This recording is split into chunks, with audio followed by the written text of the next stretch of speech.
नमस्कार दर्शक मित्रों, मैं हूं दिया खटवानी और स्वागत है आपका के न्यूज में। चलिए गौर करते हैं समाचारों से पहले हेडलाइंस पर। चक्रवाती तूफान ताउते राजस्थान की ओर बढ़ गया है, लेकिन अपने पीछे तबाही की भारी निशानी छोड़ गया है। तूफान के कारण गुजरात के तटवर्ती इलाके तबाह हो गए हैं। इससे ज्यादा नुकसान अमरेली, गिर सोमनाथ, जूनागढ़, पोरबंदर, राजकोट, भावनगर, बोटादा जिलों में हुआ है। 4 जिलों में 1100 करोड़ की फसलें नष्ट हो गई है।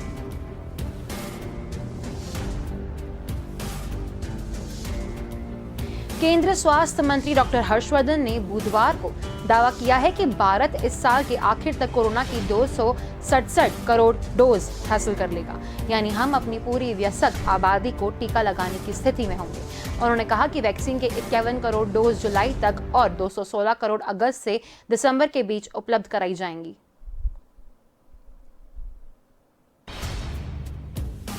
कोरोना को देखते हुए राजस्थान में पाबंदियां आगे भी जारी रहेंगी। मुख्यमंत्री अशोक गहलोत ने बुधवार को सभी जिलों में धारा 144 की अवधि 21 जून तक के लिए बढ़ाने का फैसला किया है। इसके बाद गृह विभाग ने इसके लिए अधिसूचना भी जारी की है। यह अवधि 21 मई को खत्म हो जाएगी।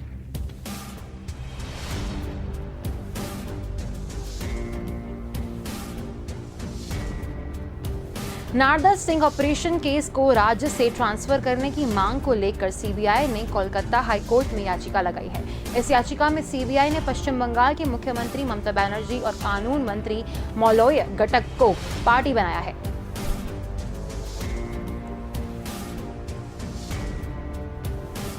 मुख्यमंत्री शिवराज सिंह चौहान और इंदौर आएंगे। वे सुबह 11:30 बजे इंदौर एयरपोर्ट पर उतरेंगे। स्थानीय कार्यक्रम में शामिल होने के बाद शाम 4:30 बजे भोपाल के लिए रवाना होंगे। मुख्यमंत्री के शहर आगमन को लेकर प्रभारी मंत्री तुलसीराम सिलावट की अध्यक्षता में रेसिडेंसी कोठी में बैठक होगी।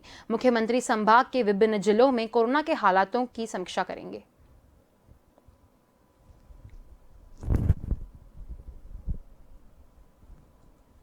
चलिए गौर करते हैं अब मुख्य समाचारों पर। चक्रवाती तूफान ताउते राजस्थान की ओर बढ़ गया है, लेकिन अपने पीछे तबाही के भारी निशान छोड़ गया है। तूफान के कारण गुजरात के तटवर्ती इलाके तबाह हो गए हैं। सबसे ज्यादा नुकसान अमरेली, गिर सोमनाथ, जूनागढ़, पोरबंदर, राजकोट, भावनगर, बोटाद जिलों में हुआ है। 4 जिलों में 1100 करोड़ की फसलें नष्ट हो गई हैं।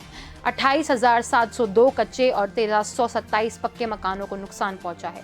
2.38 लाख लोगों को शेल्टर होम में रखा गया है, जिससे उनकी जान बची। दूसरी ओर इस बार अम्फान और निसर्ग की तरह शुरुआत से आखिर तक ताउते की ट्रैकिंग नहीं की जा सकी है।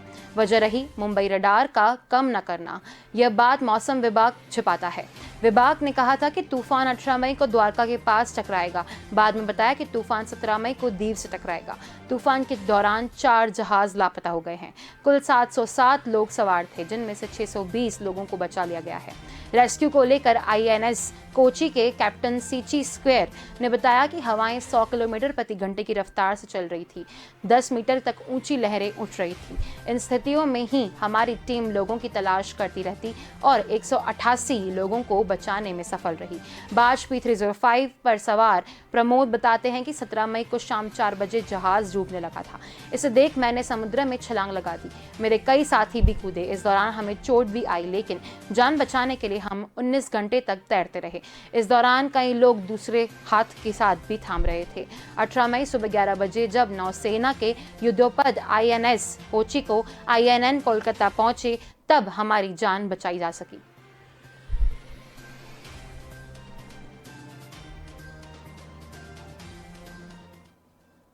केंद्रीय स्वास्थ्य मंत्री डॉक्टर हर्षवर्धन ने बुधवार को दावा किया कि भारत में इस साल के आखिर तक कोरोना की 267 कोरोना डोज हासिल हो जाएगी, यानी हम अपनी पूरी वयस्क आबादी को टीका लगाने की स्थिति में होंगे।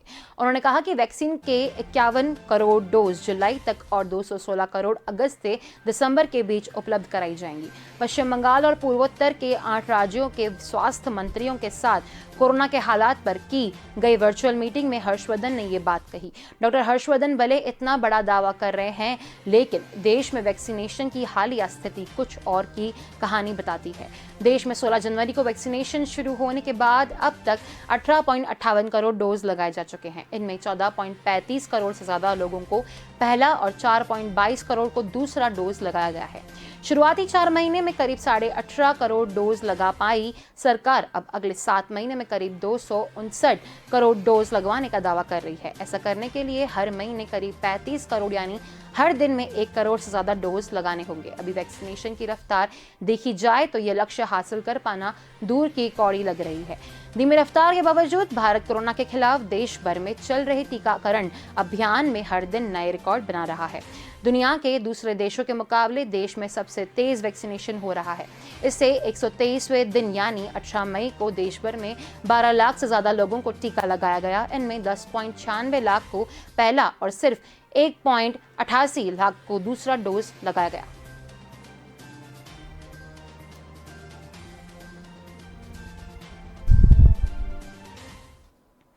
कोरोना को देखते हुए राजस्थान में पाबंदियां आगे भी जारी रहेंगी। मुख्यमंत्री अशोक गहलोत ने बुधवार को सभी जिलों में धारा 144 की अवधि 21 जून तक के लिए बढ़ाने का फैसला किया है। इसके बाद गृह विभाग ने इसके लिए अधिसूचना भी जाहिर की है। यह अवधि 21 मई को खत्म हो रही है। प्रदेश में कोरोना की दूसरी लहर आते ही सरकार ने नाइट कर्फ्यू और धारा 144 लगाने का फैसला किया था। पहले 20 अप्रैल और 22 अप्रैल से 21 मई तक के लिए सभी कलेक्टरों को धारा 144 लगाने के अधिकतर दिए गए थे।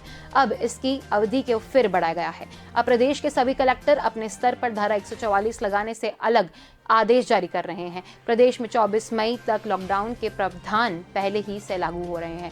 धारा 144 लागू होने के बाद 5 या इससे ज्यादा लोगों को इकट्ठा होने पर रोक होती है। यह शर्त लॉ एंड ऑर्डर कंट्रोल करने के लिए लगाने पर होते हैं। महामारी कंट्रोल के लिए लगाई धारा 144 में भी वैक्सीन ही प्रावधान होते हैं, लेकिन इसे लागू करने का तरीका अलग होता है। प्रदेश भर में कोरोना की दूसरी लहर पर कंट्रोल करने के लिए ये पाबंदियां लगाई गई है।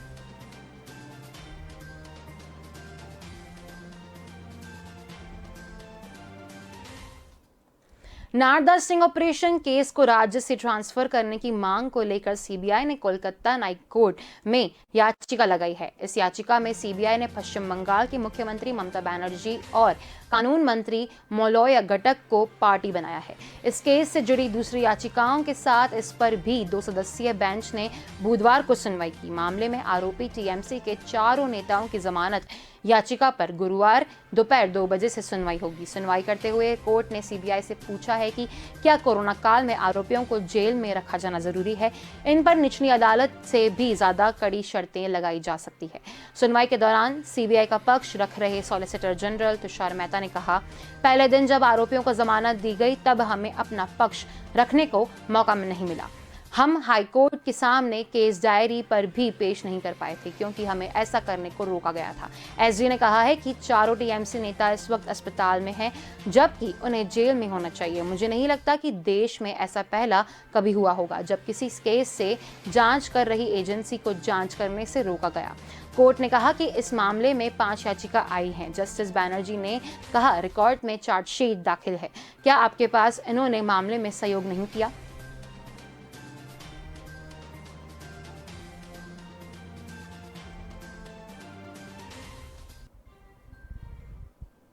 मुख्यमंत्री शिवराज सिंह चौहान आज इंदौर आएंगे। वे सुबह 11:30 बजे इंदौर एयरपोर्ट पर उतरे। स्थानीय कार्यक्रम में शामिल होने के बाद शाम 4:30 बजे भोपाल के लिए रवाना होंगे। मुख्यमंत्री के शहर आगमन को लेकर प्रभारी मंत्री तुलसीराम सिलावट की अध्यक्षता में रेसिडेंसी कोठी में बैठक होगी। मुख्यमंत्री संभाग के विभिन्न जिलों में कोरोना के हालातों की समीक्षा करेंगे। इसके अलावा मुख्यमंत्री चौहान ग्रामों और नगरों में गठित क्राइसिस मैनेजमेंट कमेटी के चयनित सदस्यों से बात करेंगे। बैठक के दौरान कोरोना से बचाव के मानदंडों का पालन कराया जाएगा। सोशल डिस्टेंसिंग सुनिश्चित की जाएगी। मीडिया को आवश्यक फोटो वीडियो कवरेज उपलब्ध कराया जाएगा ताकि बैठक स्थल में कोरोना सुरक्षा संबंधित मापदंडों का पालन सुनिश्चित हो सके। बैठक में संभागायुक्त doctor Pawan Sharma, collector Manish Singh, DIG Manish Kapuria, CEO जिला पंचायत हिमांशु चंद्र, अपर आयुक्त नगर निगम श्रृंगार श्रीवास्तव तथा गौरव सनीदेव, राजेश सोनकर और डॉक्टर निशांत खरे उपस्थित रहेंगे।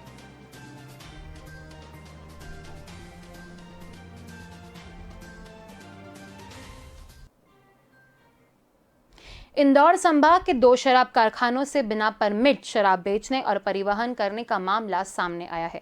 संभागायुक्त डॉक्टर पवन शर्मा के निर्देश पर 2 जगह शराब के अवैध उत्पादन, परिवहन और अन्य शिकायतों पर छापामार कार्रवाई की गई। खरगोन जिले के बड़वाह और धार के सेजवाया में कार्रवाई की गई। इसमें सेजवाया में स्थित फैक्ट्री में अनियमितताएं मिली। यहाँ से शराब गुजरात बेचे जाने वाली की तैयारियां हो रही थी। बड़ी संख्या में यहाँ मजदूर भी काम करते पाए गए। संभागीय आयुक्त के निर्देश पर जांच के बाद फैक्ट्री को सील कर दिया गया है। सेजवाया में पाया गया 6 ट्रकों में भारी हुई शराब मिली, लेकिन परमिट और डिमांड नोट नहीं दिखाया गया है। लोडेड ट्रकों में विक्सी, स्टिकर, लेबल आदि में सिर्फ महीनों के उल्लेखनीय है, जबकि नियमित स्टॉक में निर्माण की रही तारीख है। बॉटलिंग में जनवरी और मार्च के स्टिकर नीचे पड़े थे, जिसका अर्थ है कि जनवरी और मार्च को बोतलबंद किया जा रहा था, लेकिन रिकॉर्ड मार्च के लिए कोई मिश्रण उपलब्ध नहीं दिखाता है। जांच दल ने यहां कारखाने का उत्पादन देसी और विदेशी शराब व स्पिरिट आदि का स्टॉक खोला था। शराब का परिवहन और भौतिक सत्यापन किया। कारखानों से कई दस्तावेज भी लिए गए। कमिश्नर ने बताया कि शराब कारखानों से बिना परमिट माल बाहर भेजने की शिकायत मिली है। टैक्स चोरी के लिए ऐसा किया जा रहा है। जांच रिपोर्ट मिलने के बाद स्थिति और स्पष्ट होगी कि किस शराब खाने में कैसी गड़बड़ी की जा रही है। जवाया स्थित शराब फैक्ट्री में कई अनियमितताएं पाई गई हैं।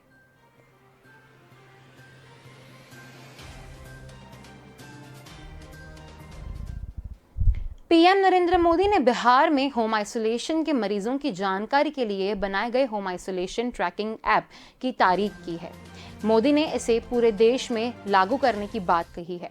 कोरोना की समीक्षा के दौरान मोदी को पटना के डीएम डॉक्टर चंद्रशेखर सिंह ने इस ऐप की जानकारी दी थी। HIT ऐप के जरिए होम आइसोलेशन में रहने वाले सभी मरीजों की सेहत का अपडेट हर दिन स्वास्थ्य विभाग को मिल जाता है। किस मरीज को होम आइसोलेशन में रहना है और किसे एडमिट करना है, यह भी ऐप अब से तय करेगा। पीएम ने कोरोना संक्रमण के प्रबंधन के लिए इसी ऐप को अपडेट करे पूरे देश में लागू करने की बात कही है। आइए बताते हैं इस ऐप में क्या खास है। बिहार के कोरोना संक्रमित अधिक संख्या में होम आइसोलेशन में है। इन मरीजों के ऑक्सीजन स्तर पर निरंतर जांच की आवश्यकता है। इस बाहर के संक्रमण में मरीजों को ऑक्सीजन स्तर गिरने के कई मामले सामने आए हैं, जिसमें उनकी स्थिति ज्यादा गंभीर हो जा रही है। स्वास्थ्य कार्यकर्ताओं द्वारा मरीजों के घर पर जाकर प्रतिदिन उनके शरीर का तापमान और ऑक्सीजन स्तर जांच की जाएगी, जिसके आधार पर उनका उचित इलाज समय पर हो सकेगा।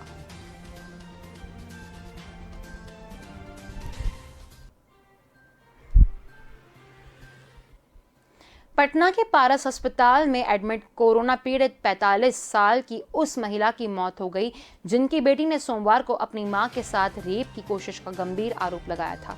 पिछले 2 दिनों से महिला को वेंटिलेटर पर रखा गया था। मां के मौत की खबर मिलने के बाद बेटी के ऊपर गमों का पहाड़ टूट गया। रो रो कर उसका बुरा हाल है। महिला आंगनबाड़ी सेविका थी। मूल रूप से ये परिवार नालंदा जिला के रहने वाले थे, लेकिन वर्तमान में पटना के ही एक इलाके में रह रहे थे। कोरोना से बीमार पड़ने पर महिला को बेहतर इलाज के लिए पारस अस्पताल में 15 मई को एडमिट कराया गया था। अचानक सोमवार को 2 वीडियो और 1 ऑडियो सामने आया था, जिसमें अस्पताल के आईसीयू के अंदर वहीं के 4-5 स्टाफ के ऊपर बेटी ने अपनी मां के साथ हाथ पैर बांधकर रेप की कोशिश करने का गंभीर आरोप लगाया था। इस मामले में मौखिक रूप से पुलिस के कंप्लेन की गई है। इसे बाद शास्त्री नगर थाना की टीम ने अस्पताल में पहुंचकर जांच की थी और वहां के लगे सीसीटीवी कैमरा में भी खंगला गया था। हालांकि उस वक्त जांच में बेटी के लगाए आरोपों की पुष्टि नहीं हुई थी। वहीं मंगलवार को बेटी ने मीडिया से बातचीत कही है और सिर्फ चाहती है कि किस तरह से उनकी मां ठीक हो जाए। उसके बाद सारे सवालों को जवाब उसकी मां खुद देंगी। लेकिन अब महिला की मौत के बाद ऐसा हो नहीं पाएगा। असलियत क्या है, इस पर पर्दा बना रह गया।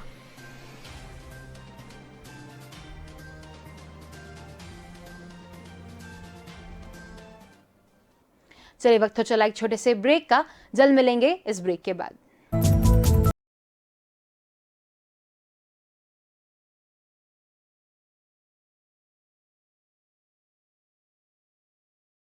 कोरोना ने फिर से देश में चारों तरफ कहर बरपाया। लापरवाही चूक न लाते, घोर दुखों का गमों का साया। अब यूं ही बाहर न निकलना, मास्क बिना नहीं आना जाना, सैनिटाइजेशन 2 गज दूरी, भूले तो होगा पछताना। सुविधा तो है सब लेकिन प्रोटोकॉल का पालन बड़ा जरूरी, सजग प्रशासन तत्पर है पर जन अनुशासन बड़ा जरूरी। याद रखे दुनिया में जहाँ भी कोरोना को मिली है मात, स्वास्थ्य कर्मियों की मेहनत जन अनुशासन का रहा है हाथ। कोरोना से इस लड़ाई में मिलकर साथ कदम हम लेंगे, अब सब राजस्थानी हम ये जंग जीत कर ही दम लेंगे, जंग जीत कर ही दम लेंगे।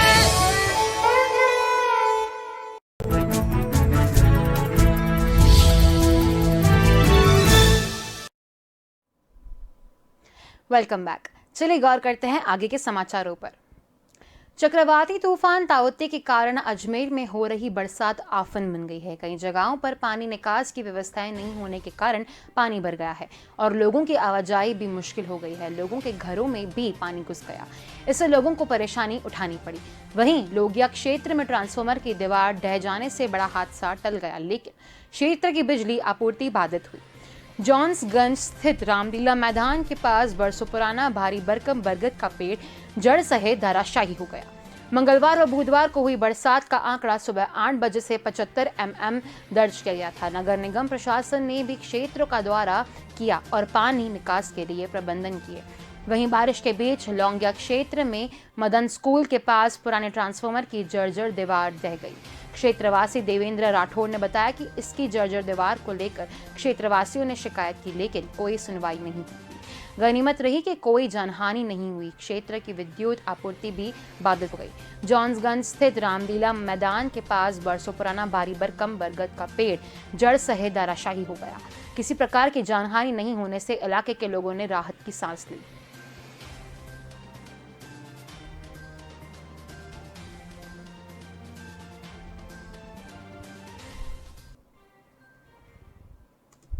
छत्तीसगढ़ के अंबिकापुर में बुधवार को अंधविश्वास ने युवक की जान ले ली। यहां आकाशीय बिजली गिरने से झुलसे युवक को परिजनों ने बचाने के लिए गोबर में गाड़ दिया। इसके बाद एम्बुलेंस पहुंची तो उसे अस्पताल ले गए, जहां डॉक्टरों ने युवक को मृत घोषित कर दिया। मामला लखनपुर ब्लॉक का है। वहीं मौसम विभाग ने गुरुवार को भी प्रदेश के कुछ हिस्सों में आकाशीय बिजली गिरने की संभावना जताई है। जानकारी के मुताबिक ग्राम पंचायत मोटकी में मंगलवार दोपहर बारिश के दौरान किशुन राम राजवाड़े आंगन में भरे पानी को निकालने के लिए नाली साफ कर रहा था। इसी दौरान आकाशीय बिजली गिर पड़ी। चपेट में आने से वह गंभीर रूप से झुलस गया। घटना के समय पत्नी और 2 बच्चे घर के अंदर ही मौजूद थे। हादसा देखकर पत्नी बाहर की ओर भागी और शोर मचाया तो परिजन भी आ गए। उन्होंने एम्बुलेंस को सूचना दी। इस बीच जब तक एम्बुलेंस आती, परिजनों ने किशुन राम की जान बचाने के लिए गोबर में गाड़ दिया। इसके बाद एम्बुलेंस पहुंची तो उसे उदयपुर अस्पताल ले गए। वहां डॉक्टरों ने उसे मृत घोषित कर दिया। रिटायर्ड CMHO श्याम सुदुहा ने बताया कि गाद से शरीर पूरी तरह झुलस जाता है। ग्रामीण गोबर को ठंडा मानते हुए उनमें गाड़ देते हैं, जो गलत है। गोबर में रखने से बैक्टीरिया से इन्फेक्शन का खतरा होता है, वह अंधविश्वास है।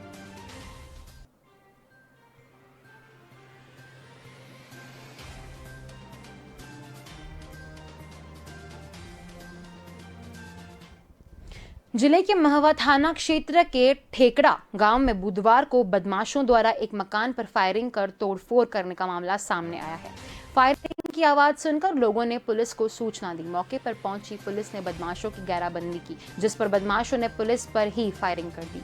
पुलिस की जवाबी फायरिंग में दोनों बदमाश गोली लगने से घायल हो गए हैं, जिन्हें महवा अस्पताल में भर्ती कराया गया है।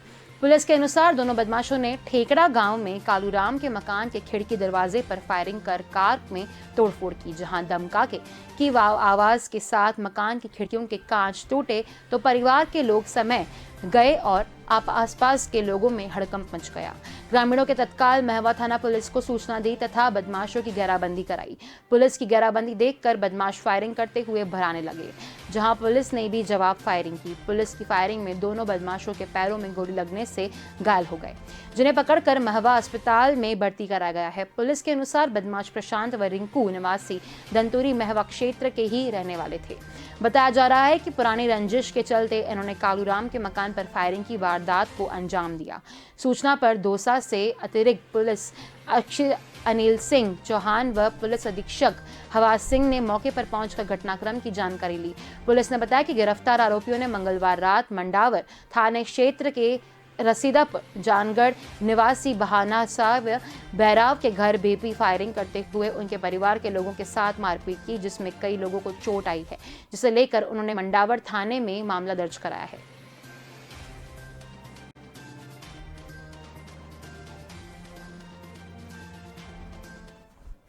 चुनाव के दौरान हुई हिंसा पर प्रमुखी ममता बनर्जी को लोकतंत्र की दुहाई देने वाले बंगाल के राज्यपाल जगदीप धनखड़ ने राजभवन में हुए प्रदर्शन पर आपत्ति जताई है। उन्होंने इस मामले पर कोलकाता के पुलिस आयुक्त से रिपोर्ट तलब की है। उन्होंने पत्र लिखकर कहा कि प्रदर्शनकारी करीब आधा दर्जन बैडों के साथ राजभवन के उत्तरी गेट पर 2 घंटे तक प्रदर्शन करते रहे।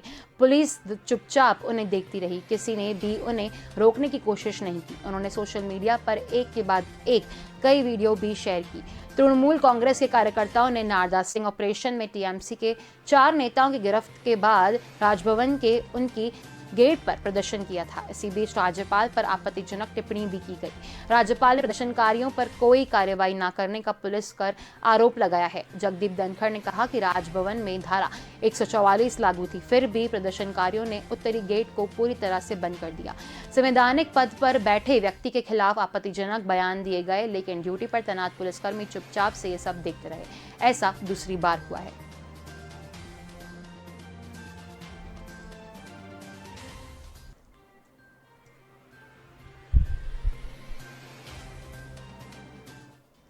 नेता प्रतिपक्ष तेजस्वी यादव ने अपने सरकारी आवास में 50 बेड का कोविड केयर सेंटर स्थापित किया है। उन्होंने इसका वीडियो और फोटो जारी कर बिहार सरकार से मांग की है कि इसे चलके की अनुमति दे। इससे पहले भी तेजस्वी चिट्ठी लेकर कोविड सेंटर चलाने की अनुमति मांग चुके हैं। उन्होंने कहा कि एक पोलो रोड स्थित उनके आवास में कोरोना मरीजों का आइसोलेशन सेंटर बनाया गया है। वहां मेडिकल इक्विपमेंट की भी पूरी व्यवस्था की गई है, ऑक्सीजन की भी व्यवस्था है। उन्होंने कहा कि वे एक जिम्मेदार विपक्ष हैं और इसलिए अपने सरकारी आवास कोरोना मरीजों की सेवा के लिए देना चाहते हैं। सरकार इसे चलाने की अनुमति दी। कोविड सेंटर पर आए डॉक्टर मोहित कुमार ने कहा कि मरीजों के सहयोग के लिए यह सेंटर बनाया जा रहा है।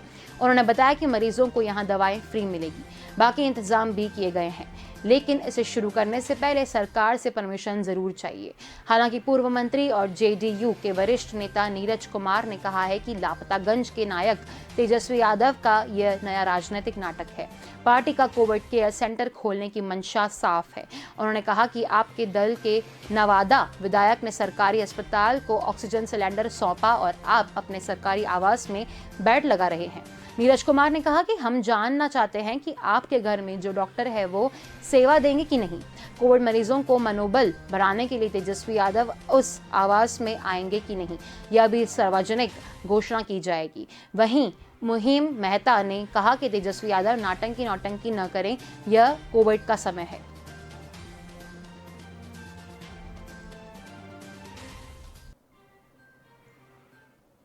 उत्तर प्रदेश में महागंज स्थित बहार नेपाल बॉर्डर से बड़ी खबर आ रही है। यहां बुधवार को नॉर्मैंस लैंड के लाइन एक पोस्ट के पास से नेपाली जवानों की तरफ से गोलाबारी की घटना सामने आई है। इसमें एक नेपाली युवक की मौत हो गई। फायरिंग के बाद से बॉर्डर पर तनाव बढ़ गया है। मामला बुधवार की सुबह 9 बजे का है। पुलिस के मुताबिक नेपाल के रहने वाले अविनाश राजभर यहाँ भारतीय इलाके में पड़ने वाली बहुआर बाजार से अपने पिता को दवा लेकर खेतों से वापस अपने देश लौट रहा था। इसी बीच नेपाली जवानों ने 3 राउंड फायरिंग करके उसे रोकने की कोशिश की। युवक डर गया और भागने लगा। इसी बीच जवानों से उसे गोली मार दी। स्थानीय लोग उसे अस्पताल ले गए, जहां उसने दम तोड़ दिया। एहतियातन बॉर्डर पर पुलिस को अलर्ट किया गया। नेपाल की तरफ से बड़ी संख्या में लोग भारतीय इलाकों में आकर इलाज कराते हैं, यहीं से सामान लेकर जाते हैं। ऐसा में नेपाली जवानों की तरफ से हुई फायरिंग के स्थानीय लोग गुस्से में हैं। लोगों की भीड़ जुटने की नेपाल जवान बाग खड़े हुए। महाराजगंज ने सीओ निचलोल डीके उपाध्याय के बताया कि नेपाली युवक की गोली लगने से मौत की सूचना मिली है। इस बारे में नेपाल के अधिकारियों से बातचीत की जा रही है।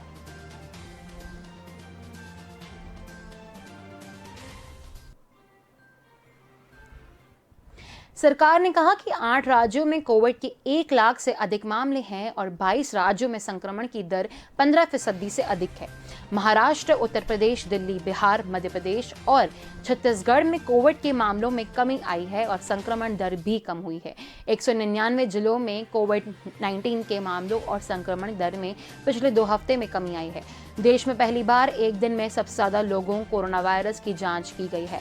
ICMR के अनुसार पिछले एक दिन में 20.8 लाख सैंपल की जांच की गई, जिनमें 13.31% सैंपल संक्रमित मिले हैं।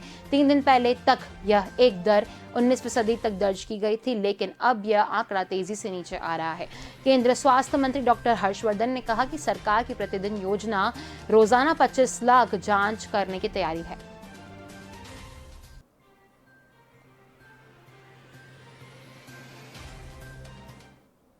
अभी के समाचारों में बस इतना ही। अधिक जानकारी के लिए देखते रहिए के न्यूज़ नमस्कार।